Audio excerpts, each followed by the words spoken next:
আসসালামু আলাইকুম।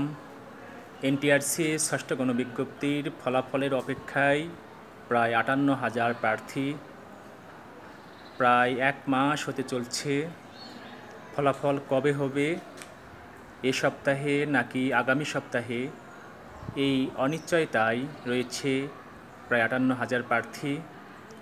NTRC chairman সকল প্রার্থীদের আশা দিয়েছিল ৬-৭ কর্মদিবসের মধ্যে ফলাফল প্রকাশ করবে, অর্থাৎ চলতি সপ্তাহে ফলাফল প্রকাশ হবে। সবাই অধীর আগ্রহে বসে আছে ফলাফল যেন এ সপ্তাহের যে কোনো একদিন প্রকাশিত হয়। সবার মধ্যে অনিশ্চয়তা, চাকুরি কোথায় হবে, নিজের পছন্দকৃত ভালো স্কুলে নাকি দূরের কোনো স্কুলে নাকি মাদ্রাসায়, বিভিন্ন অনিশ্চয়তায় প্রার্থীরা দিন পার করছে। যেহেতু ষষ্ঠ গণবিজ্ঞপ্তির রেজাল্ট প্রকাশে আর কোনো বাধা নেই, কারণ সনদ সংশোধন সব সমাপ্ত হয়েছে। টেলিটকের যে কারিগরি ত্রুটি ছিল সেটিও সম্পন্ন হয়েছে।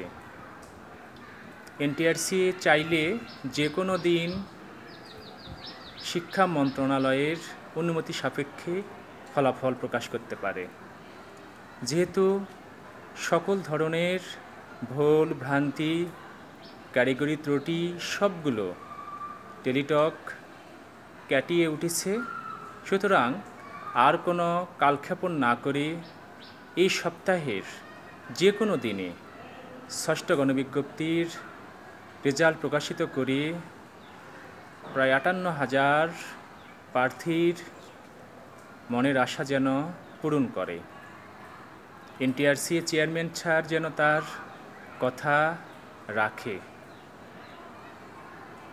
দীর্ঘ প্রক্রিয়া শেষে সুপারিশের ক্ষেত্রে এই দীর্ঘসূত্রিতা কখনোই ভালো লাগবে না। এক একটি দিন মনে হচ্ছে এক একটি মাস বছরের সমান, কারণ এই ফলাফলের দিকে তাকিয়ে রয়েছে পুরো পরিবার। সবার হবে একটি কর্মসংস্থান।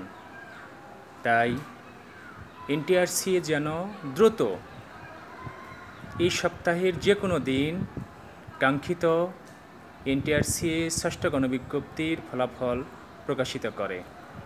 সবার জন্য শুভকামনা।